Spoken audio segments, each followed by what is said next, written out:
Our scripture reading from Isaiah was written after the Jews returned from exile in Babylon.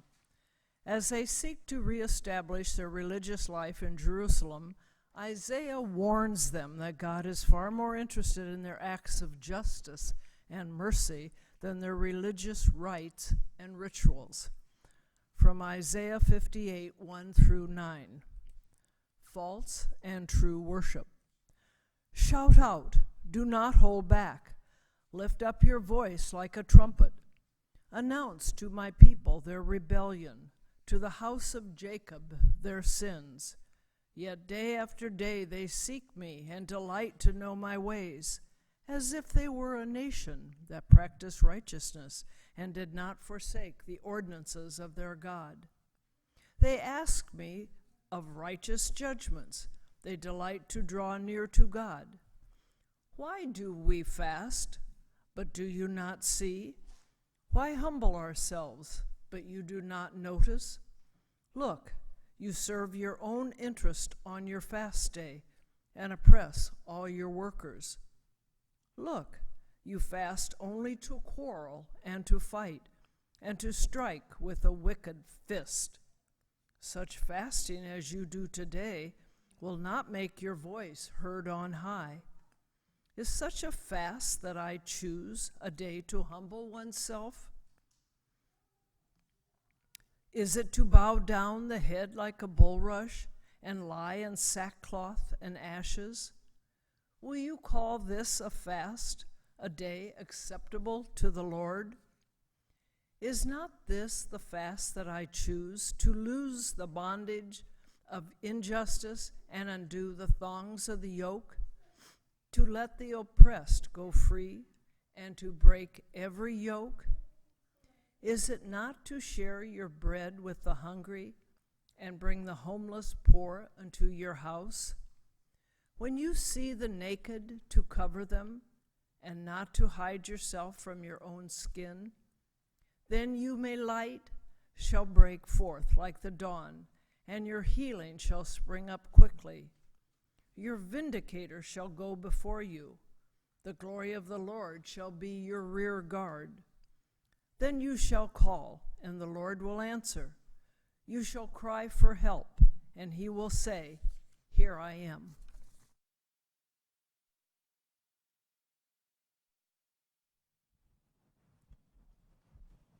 Our gospel reading this morning continues our journey through the Sermon on the Mount, as it is found in the book of Matthew, Matthew being the gospel assigned to this year in the lectionary cycle of scripture readings. The Sermon on the Mount was probably never preached in the way it's presented by Matthew. It's a collection of Jesus' sayings and teachings, things that his followers remembered after his death and wished to preserve, and Matthew brings them all together in one place. So hear these words. Jesus is speaking. You are the salt of the earth. But if salt has lost its taste, how can its saltiness be restored? It is no longer good for anything, but is thrown out and trampled underfoot. You are the light of the world. A city built on a hill cannot be hid. No one, after lighting a lamp, puts it under the bushel basket, but on the lampstand, and it gives light to all in the house. In the same way, let your light shine before others, so that they may see your good works and give glory to your Father in heaven. Do not think that I have come to abolish the law or the prophets. I have come not to abolish, but to fulfill. For truly I tell you, until heaven and earth pass away, not one letter, not one stroke of a letter will pass from the law until it is accomplished. Therefore, whoever breaks one of the least of these commandments and teaches others to do the same will be called least in the kingdom of heaven. But whoever does them and teaches them will be called great in the kingdom of heaven. For I tell you, unless your righteousness exceeds that of the scribes and Pharisees, you will never enter the kingdom of heaven.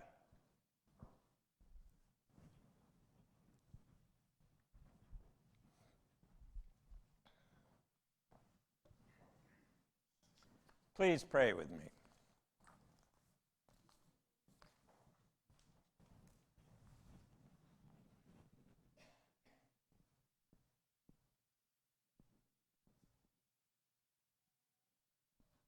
Might words spoken and words heard and the spaces in between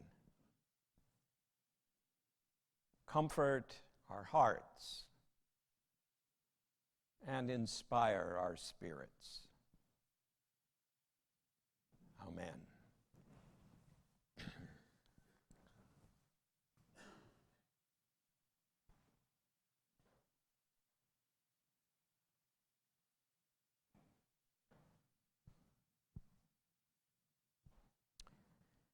Mrs. Jones is trying very hard to impress on her Sunday school class the importance of moral and upright behavior. Heaven, she says, is a wonderful place. It's somewhere we'd all like to go.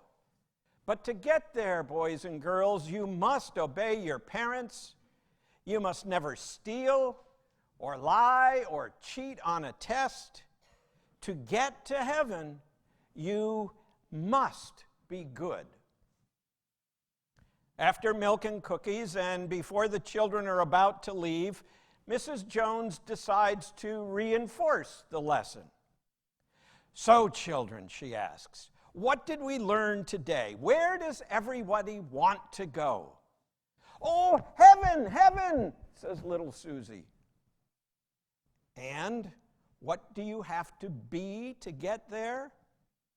There is a pause. But little Billy suddenly throws up his hand. I know, you've got to be dead.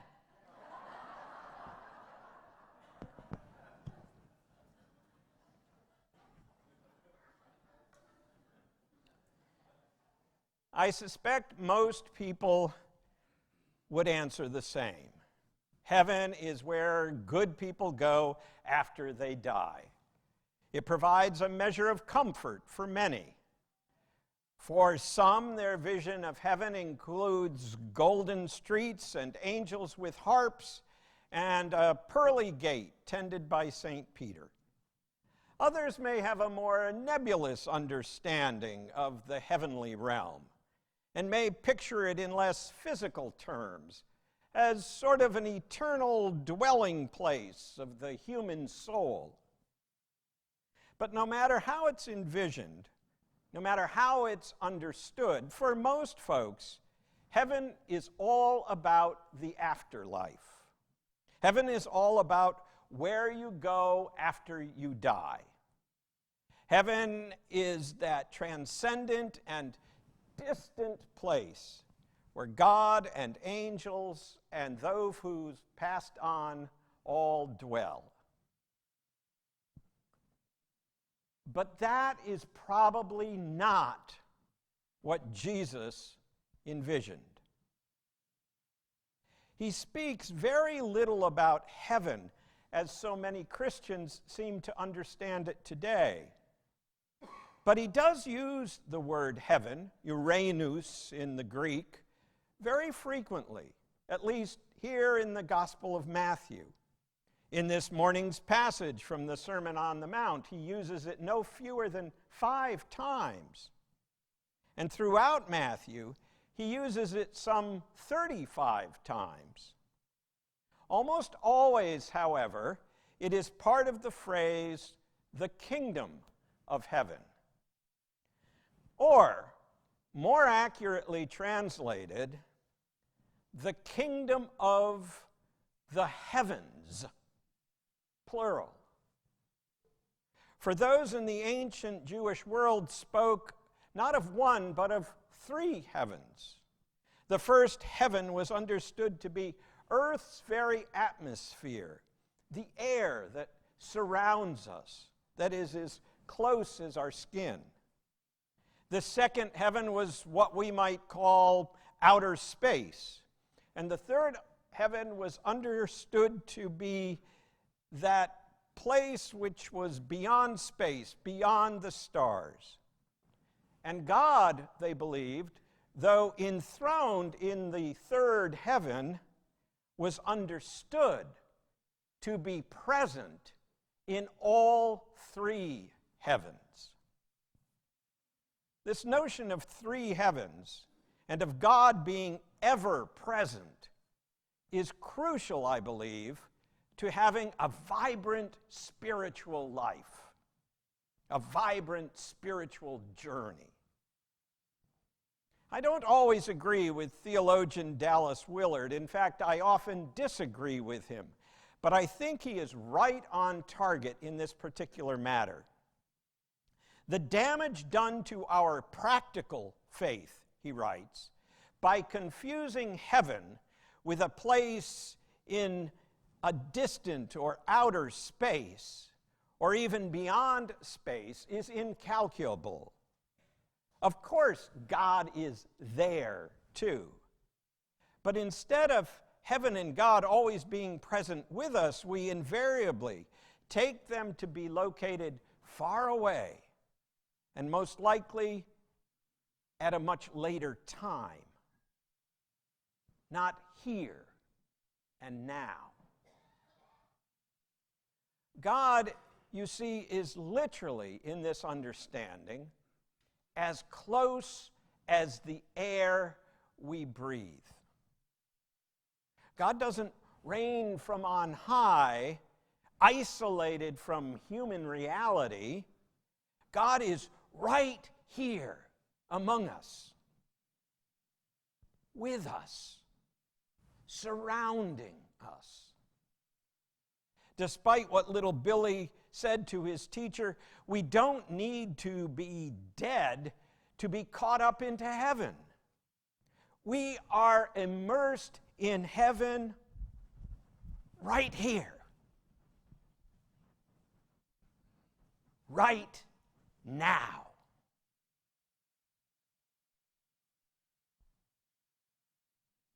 We are immersed in heaven right here and right now.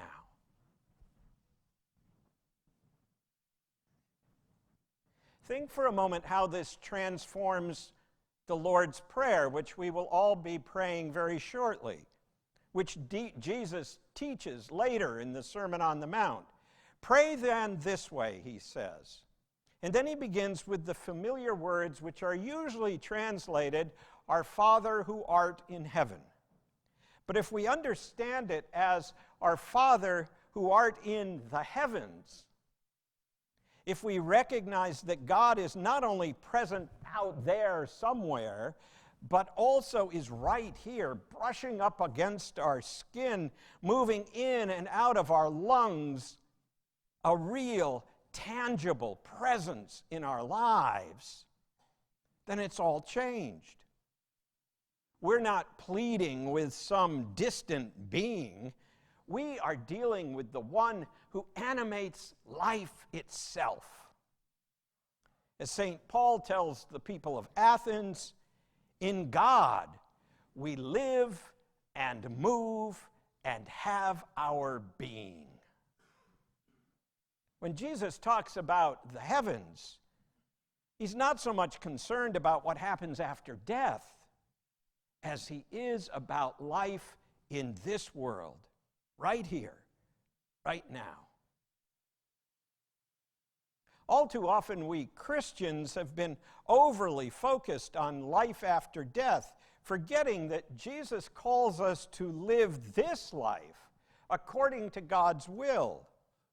Whoever follows God's commandments and teaches them, he says in our passage this morning, will be called great in the kingdom of heaven. He doesn't mean in some place over the rainbow. Following God's commandments, living according to God's will, that is for life in the here and now. Author Kathleen Morris is right. We all too often have held to what she calls a pie-in-the-sky mentality. Be good in this life, and when you die, you'll go to some far-off, distant heaven. Your eternal reward awaits you in the future. Which is all well and good, except for that mentality often gets very much misused. In the Oscar-nominated film Harriet, there's a scene that reflects this pie-in-the-sky mentality. As the plantation's enslaved people are gathered around their white master, he stands on the porch next to an undoubtedly coerced black preacher who quotes a verse from the book of Colossians to reinforce the importance of being submissive and doing what the master wants. Slave, he intones, quoting the verse totally out of context, slave, obey your human masters in everything, work wholeheartedly, fearing the Lord. Do so, he implies, and as hard as this slave life is now, you'll get your reward in the sweet by and by. Look, there's nothing inherently wrong with delayed gratification. Every parent in this room has used it as a tool. Sometimes we all have to wait to realize our goals. Sometimes we all have to wait to receive our due. But Jesus, time and time again, demonstrates in his words and actions that there is more to this life than simply toughing it out in hopes of an eternal reward. For Jesus, encountering God isn't limited to meeting up with the Holy One in some perfect future. No, in this life, as part of this life, we can encounter the divine. We can not only experience a taste of heaven, but actually be in the midst of it all. That, I think, is what the incarnation, that fancy theological term, is all about. That Christian belief that in and through Jesus of Nazareth, God is fully revealed. God is made known to us. In and through Jesus, God is saying, look, folks, I've been there with you all along. You've just not recognized my presence. You've portrayed me as an old man with a beard sitting on a throne in outer space somewhere. But I'm here, right in the midst of you. Always have been. Always will be. And where I am, says God, there is heaven.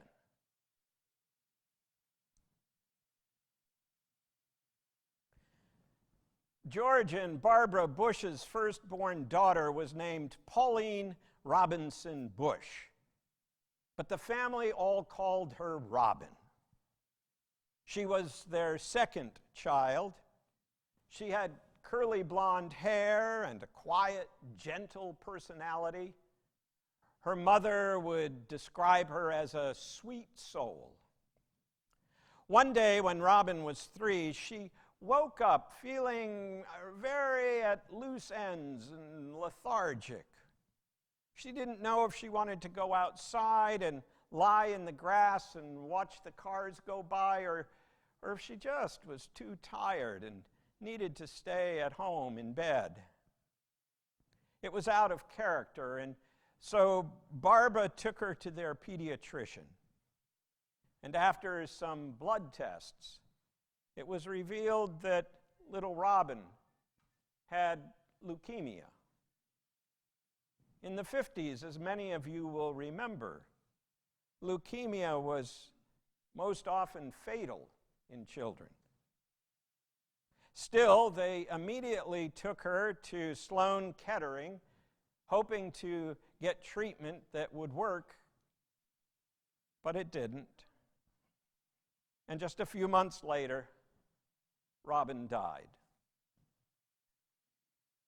A number of years after her death, George was in New York on business, and he missed an opportunity to visit Robin's grave in Connecticut. It prompted him to write a letter home, a letter in which he spoke of his deep, abiding love for his daughter. I like to think of Robin, he said, as though she were a part, a living part, of our vital and energetic and wonderful family. And then he goes on to speak of the many ways she touched him and the things he missed: her dollhouse, her fear of frogs, her sweet voice. Her peace made me feel strong and important, he wrote. My daddy had a caress, a certain ownership, which touched a slightly different spot in me than the hi, Dad, from the boys that I love so much. But he concludes, she still is with us. We need her, and yet we have her. We can't touch her, and yet we still feel her. We hope she'll stay in our house a long, long time. Love, Pop.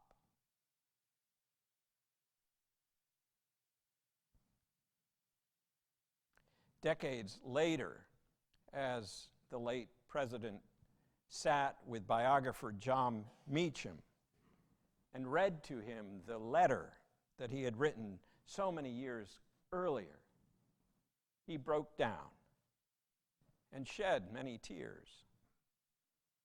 For Robin was still indeed very much with him, living on in his love and his family's love for her. Heaven on earth.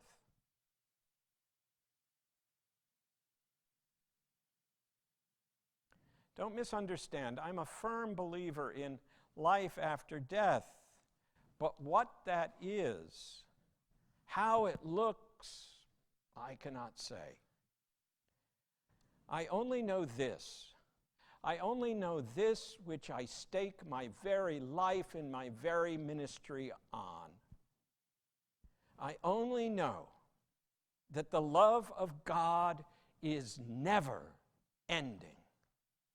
And even as we are caught up in the heaven that surrounds us here and now, the dwelling place of God that is as close as the air we believe, so too I am sure. Hear me, church. I am sure we shall remain in the care and keeping of that one same God beyond this life. For friends, God is love. And because of love, the circle will remain unbroken.